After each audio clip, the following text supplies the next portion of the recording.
Good morning, good afternoon, good evening, you beautiful people, whatever time of day it is, wherever you are. Welcome to today's Grain Market Blast with myself and the wonderful Angie Setzer, where Angie will be providing us with a rapid roundup of the latest pricing flows and market moving news in agricultural markets. But before she does, I'll get the legals out the way. Nothing discussed in this space is session constitute trading or investment advice or infers any kind of endorsement by PIQ, myself, Ryan Paisley, or indeed the wonderful, the glamorous Angie Setzer. Angie, how are you, my love?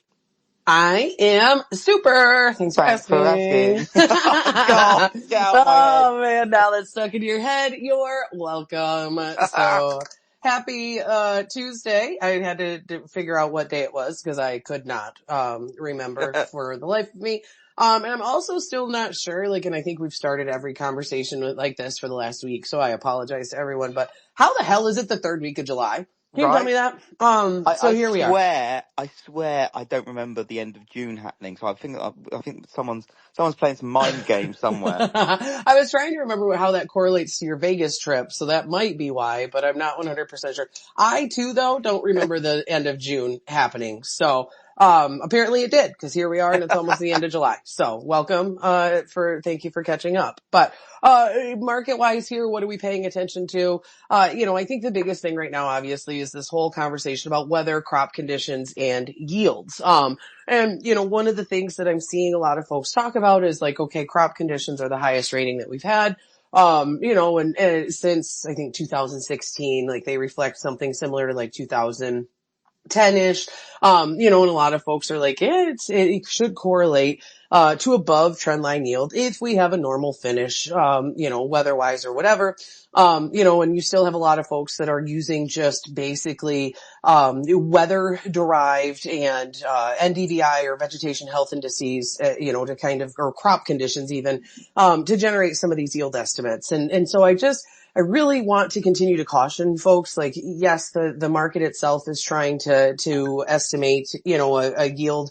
There's a lot of talk out there of weather, derived, models, showing a 191 nationally or whatever. And I just want to reiterate 1,000 times over, it takes more than just weather to make a corn yield. And so there are a lot of things that are happening out there underlying that I think we have to pump the brakes on. Now, I'm not saying, these pollination issues that we're talking about, or even some of this variability that we're seeing, or the fact that the Eastern Corn Belt is below, or in line with average to slightly below average, depending on the state that you're looking at.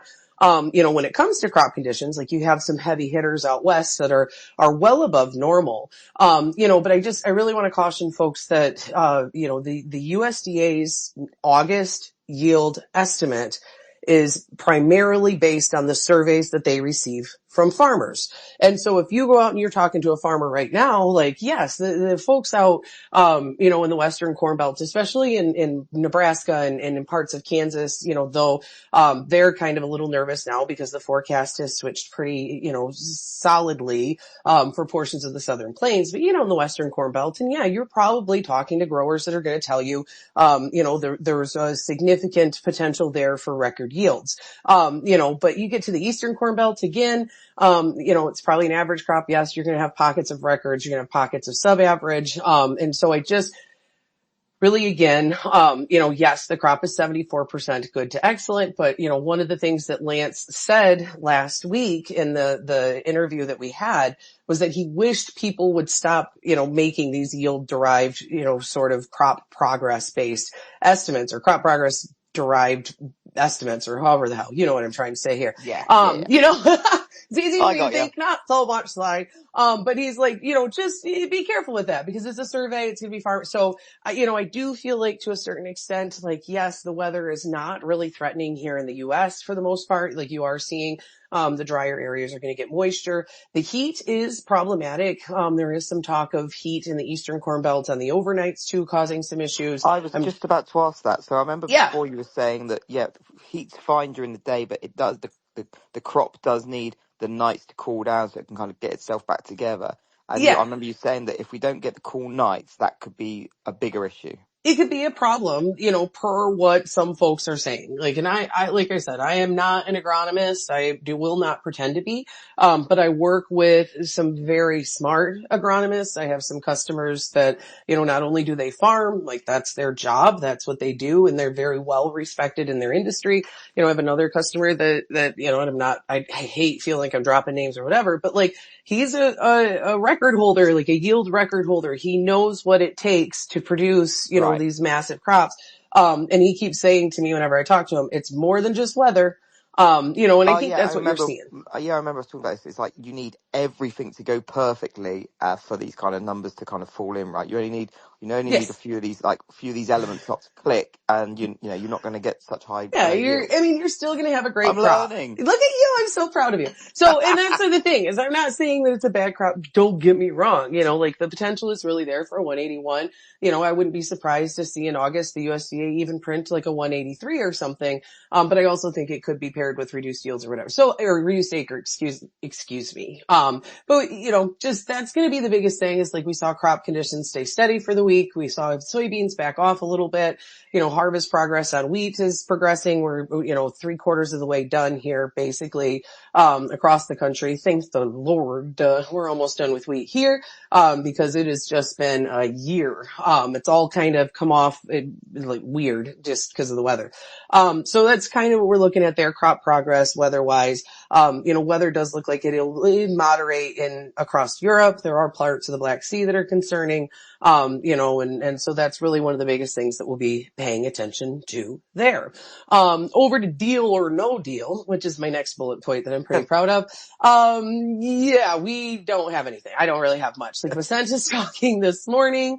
It looks like they're now saying that the August 12th tariff deadline, so that would be China. China is August 12th. The rest of the world is August 1st, right? Like, Yeah, have we agreed yeah, upon that? and also, yeah, it's all getting this August 1st deadline is getting weaker and weaker by Oh the yeah, day we because know that's not happening either, yeah, right? Like, now we're being told, yeah, but the thing is, they're actually saying the quiet bit out loud, which is interesting. Well, it's fun for once because yeah. you got the likes of Bezant and that's coming out and saying, actually, do you know what? It's not about the timing of the deal; it's about the quality How of the good deal. the deal is. Yes, Yeah, that's that's what it. It's someone's like, told okay, them so that basically, before, I guess. yeah, So so basically, just scrap the August 1st deadline. No one's working to that anymore. that's just, and I think that there's a level of frustration on their part because there's certain countries that are just like, yeah, whatever, tariffs. Yeah, okay, cool.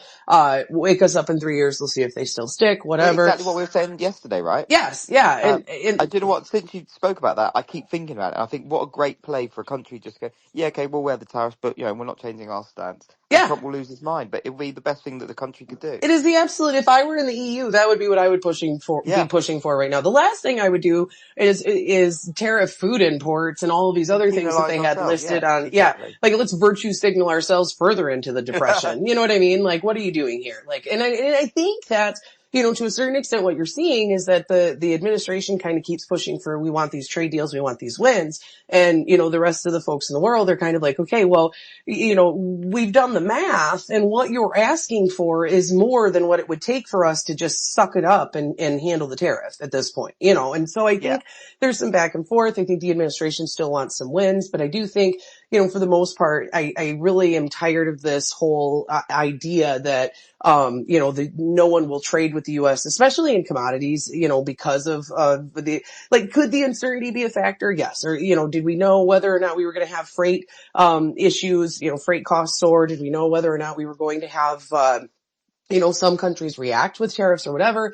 No. So there was a level of uncertainty, but I think as we move forward here, as long as it becomes clear that we're not going to see that we're not going to have these freight disruptions, we're not going to have, a lot of these countries, cause it's just cutting their nose off to spite their face. yeah, Like in the end, you trade with who you like and who yeah, can fulfill your needs in the physical exactly market. that. Like that's it. So like everyone in this market structure is going to be like, well, I absolutely love you, Bill. We have traded together for 15 years, but your president's kind of a dingleberry. So so I'm going to not work with you ever again. Like that doesn't happen in the market structure, No. and so I think we have to pump the brakes too on this. Well, no one's ever going to work with us again after this. I think that's kind of, politically driven and a little bit hyper, like it's emotion. Like let's just, Yeah. No, so absolutely. I think as we get closer to August 1st, whatever, we'll see what Japan wants to do. There was a 2-hour meeting that they had. South Korea is coming into town for high level meetings. But I do think in the end, you did see Percent say that it's August 12th. Like they have these high level talks with China. August 12th is their deadline. That's probably going to be extended, he said. So I think when it comes down to it, we have all this uncertainty and all this worry or whatever. And in 6 months to a year, we're going to be like, hey, you remember when our panties were all bunched up over tariffs? That was cool. And that's just my thought. Are they still going to be there? Probably. But is it going to be detrimental to our overall ability to export commodities? Not if the dollar keeps doing what it's doing and the rest of the world, maintains this tight farmer holding and yada, yada, yada. So over to Russia and Ukraine. You will see some folks today probably be like, well, wheat markets should trade lower because of these peace talks. These peace talks are basically just another round of swapping bodies, or maybe some POWs, but most of it I think is bodies. I know that sounds morbid, but that's basically what it is. When it comes down to it, Russia is not really getting off their, whole list of demands. Now, does that change? Potentially. But does it appear as though Putin believes that Trump is going to, secondary sanction their trade partners 100% in 50 days or whatever? I don't think so. I think he's going to call his bluff. I don't know how that works. I don't know really between the two of them who's going to come out on top. But for Putin, they've been able to expand their hold into Ukraine. They've been able to kind of pick up some additional ground. They are poised to try to do some more. They've been launching attacks further into the western part of the country, Ukraine, that is. And so there's a lot of things there that, I think we need to be watching. And a lot of people are going to be like, yep, look at it. It's, we're progressing towards peace. And I hope so. I would love nothing more but to see that whole, because it makes me sick to my stomach to think about it because it's really, whatever. But, I just don't think you're going to see, this, really kind of de-escalate. And now, you've got the EU, sending Patriot missiles and some of these other things. I think there was a conversation yesterday about the Trump administration sending all kinds of weapons. That might have been NATO though. I get it mixed up sometime. Basically where they're it's not just going to be defensive anymore. We're sending these weapons. We're going to, let them do their thing. And so exactly that. something to watch there. Also seeing cash markets and things firm up, in that neck of the woods, which is not necessarily indicative of massive crops looking to work their way into the global pipeline. So we'll want to be paying attention to that. We're still seeing cash firm around the world, even with futures slightly under pressure and all these analysts talking about these massive yields. And so outside of that, we'll just be watching, weather forecasts, like I said, look relatively benign. We'll see what they look like as we work into August. We'll continue to pay attention to demand. Yesterday's export inspections were kind of meh, for everything but wheat. Wheat shipments were massive.